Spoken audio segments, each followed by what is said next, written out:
Udaipur bar association के election 2023 22 जनवरी 2023 को होने जा रहे हैं, जिसमें नामांकन भर दिए गए हैं और इसकी वोटिंग 22 जनवरी यानी कि रविवार को होने वाली है।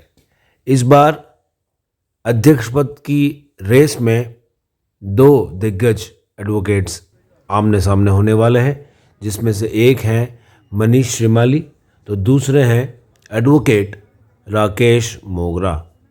आइए आपको भी सुनाते हैं कि उन्होंने अपनी क्या प्राथमिकताएं बताई हैं। ये चुनाव में अगर आप जीतते हैं तो क्या प्राथमिकता रहेगी? मैं ये मानता हूँ, मुद्दे तो इतने लंबे समय से मैं देखता हुआ आ ही रहा हूँ। बाहर में जब से वकालत के इस पेशे में आया हूँ, पर उसकी पूर्ति नहीं होती है। मैं मुद्दों के साथ नहीं, वादों के साथ मैं आ रहा हूँ। और सबसे पहले अधिवक्ताओं की जो आवासीय कॉलोनी की मांग जो लंबे समय से चली आ रही है, उसकी मैं पूर्ति करूँगा और आवासीय कॉलोनी अधिवक्ताओं के लिए आवंटित करूँगा राज्य सरकार के माध्यम से। और अधिवक्ता भवन, जिसमें एक क्लब भी होगा और आने वाले जो बाहर से जो अधिवक्ता हैं उनके लिए विशेष सुविधाजनक एक भवन बनाएंगे और हमारे अधिवक्ताओं को वहाँ पे मनोरंजन के साधन, स्पोर्ट्स के साधन वगैरह भी उपलब्ध करवाएंगे।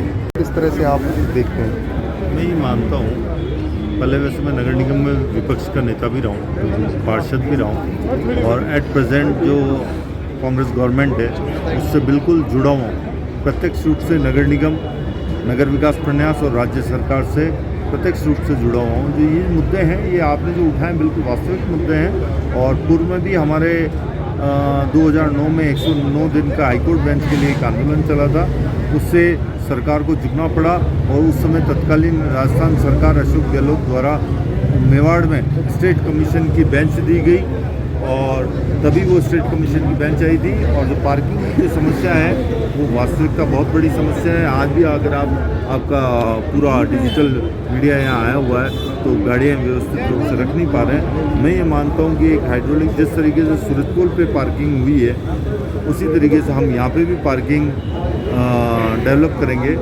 और इसके लिए राज्य सरकार, वैसे भी अशोक गहलोत साहब मेवाड़ को लेके बहुत सकारात्मक है और सजग है। अभी कि जो कार्य करता है उससे गलती भी होती है और अच्छा काम भी करता है। जो काम ही नहीं करे उससे क्या गलती होगी, क्या अच्छे कार्य होंगे। मेरे इस मामले में मेरा ये मानना है कि जो यंगस्टर्स आ रहे हैं, जो आपने ये प्रश्न वगैरह किया है, उन यंगस्टर्स को मैं ये कोशिश करूँगा कि उनको लीगल लिटरेचर पूरा मिले, उनको जो अत्याधुनिक जो डिजिटल जो सुविधाएं वगैरह चाहिए, जो हाइब्रिड मोड की जो सुविधाएं वगैरह चाहिए, उसको मैं उपलब्ध करवाने की पूरी कोशिश वगैरह करूँगा, ताकि उनका इस विधि व्यवसाय से लगाव बना रहे और वो विधि व्यवसाय से जुड़े रहे, निरंतर इसके प्रति जिम्मेदारी रखें और एक समाज में एक सकारात्मक संदेश उनके मार्फत से जाए। जो है प्रोटोकॉल बहुत स्ट्रिक्टली लागू कर दिया है कि आप इसकी प्रचार के लिए ना तो कोई पोस्टर्स लगा सकते हो, ना कोई खाने वगैरह कर सकते हो। तो किस तरीके का चेंज आप देख रहे हो कैंपेनिंग में? लोगों को किस तरीके की चैलेंजेस फेस करना?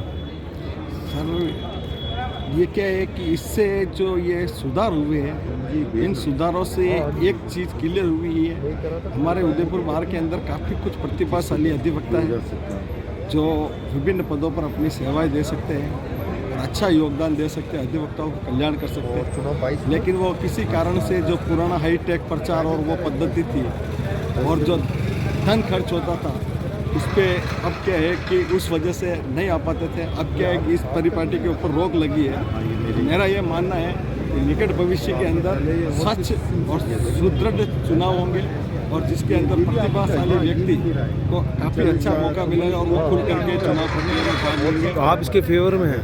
बिल्कुल सर, क्या ये चीज़ होनी चाहिए। बार काउंसिल ने पहले एडॉप्ट कर दिया था, अब राजस्थान के विभिन्न bar association all over Rajasthan के अंदर भी ये लागू हो चुका है। एक सराहनीय कदम है। तो आपका इंट्रोडक्शन दीजिए। भरत वैष्णव, पूर्व बार एसोसिएशन। मैं राकेश मोगरा एडवोकेट, करीब 22 वर्षों से वकालत के व्यवसाय में हूँ।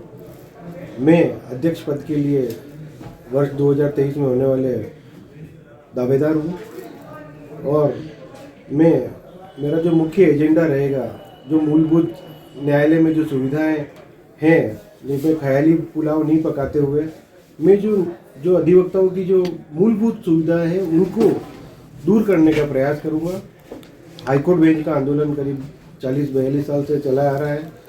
उस हाईकोर्ट बेंच में उसको और अधिक प्रभावी रूप से चला सकूं, उसके लिए मैं वरिष्ठ अधिवक्ताओं की कमेटी बनाऊंगा और उन जो वरिष्ठ अधिवक्ता जो भी संघर्ष समिति संभागीय संघर्ष समिति बनी हुई है उनके मार्गदर्शन में नई कमेटियां बना के और घर घर ढाणी पूरा जिला स्तर से लेकर के पंचायत स्तर वार्ड के स्तर पर मैं इसको फैलाने की कोशिश करूंगा और जनता को जोड़ने के लिए कार्य करूंगा। और हाईकोर्ट बेंच के जो आंदोलन जो अभी शिथिल पड़ा हुआ उसको और अधिक गति देने के लिए मैं यहाँ पर पार्किंग की प्रॉब्लम है, मेरी यही प्रयास रहेगा कि यहाँ एक हाइड्रोलिक पार्किंग सिस्टम जो है जैसे सूरज पोल पे लगा हुआ है वैसा का वैसा एक सेटअप न्यायालय परिसर में हो जहाँ पे सारी गाड़ियाँ व्यवस्थित रूप से पार्क हो सके, जिससे कि पार्किंग की जो सुविधा है कुछ हद तक कम होवे।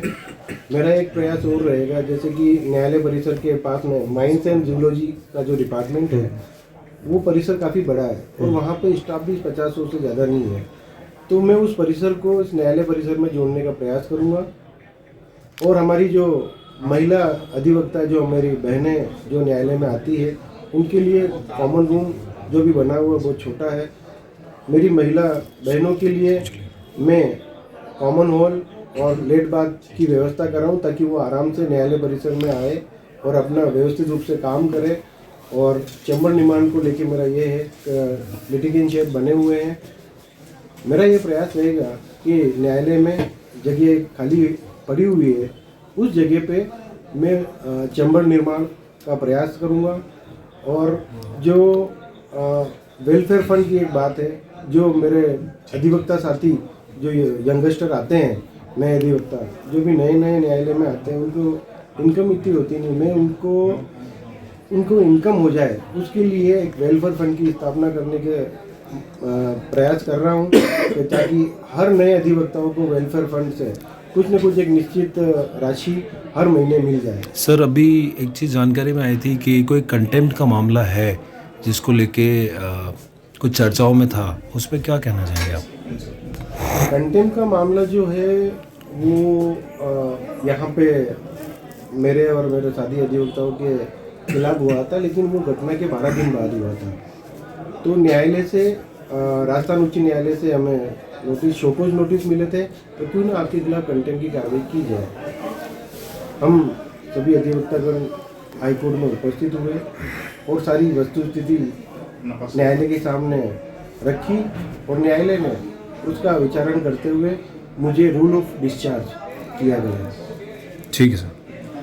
अध्यक्ष बनने के बाद अगर मेरे साथी अधिवक्ता मुझे स्नेह और प्यार देते हैं और अध्यक्ष बनाते हैं तो मैं अधिवक्ता प्रोटेक्शन जो एक्ट है, एडवोकेट प्रोटेक्शन एक्ट है, उसको प्रभावी रूप से लागू कराने की भरपूर प्रयास मेरा रहेगा ताकि हम अधिवक्तागण इस एडवोकेट प्रोटेक्शन एक्ट के तहत हर अधिवक्ता अपने आप को सुरक्षित महसूस करेगा।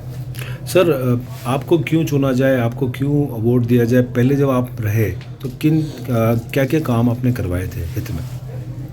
मैं 22 वर्षों से वकालत के फील्ड में हूँ और इन 22 वर्षों में मैं हमेशा अधिवक्ताओं के साथ कंधे से कंधा मिला के रहा हूँ। मेरे वरिष्ठ अधिवक्ता जो हैं सारे मेरे पिता तुल्य, उनका हमेशा आशीर्वाद रहा। मैं वर्ष 2009-10 में जैसा आप बता रहे हैं कि मैं महासचिव रहा बार एसोसिएशन का, उस दौरान मैंने जो न्यायालय में जो बैंक की स्थापना है वो हमारे द्वारा प्रयास से न्यायालय परिसर में बैंक की स्थापना हुई है।